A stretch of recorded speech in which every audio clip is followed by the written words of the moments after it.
One morning, as they were sailing between the isles with less wind than usual, Philip observed, "Krantz, you said that there were events in your own life, or connected with it, which would corroborate the mysterious tale I confided to you.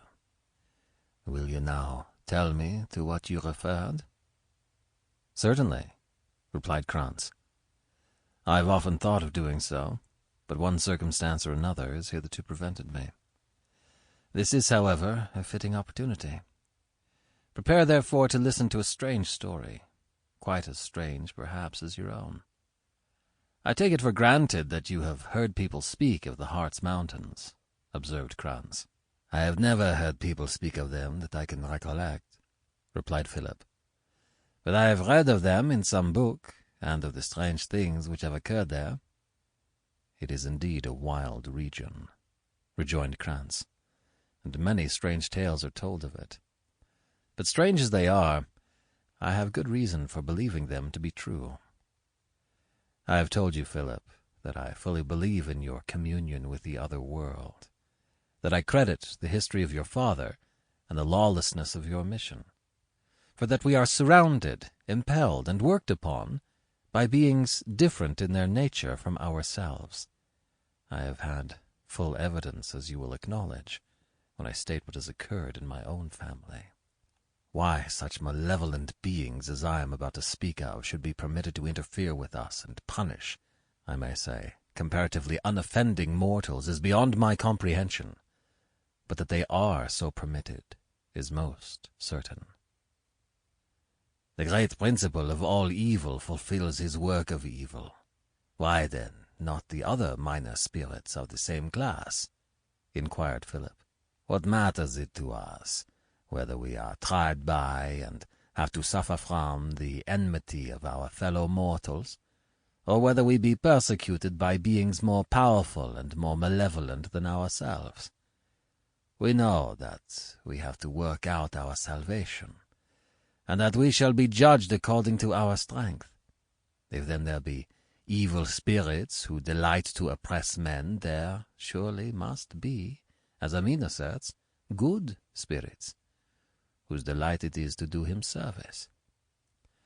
Whether, then, we have to struggle against our passions only, or whether we have to struggle not only against our passions, but also the divine influence of unseen enemies, we ever struggle with the same odds in our favor, as the good are stronger than the evil which we combat.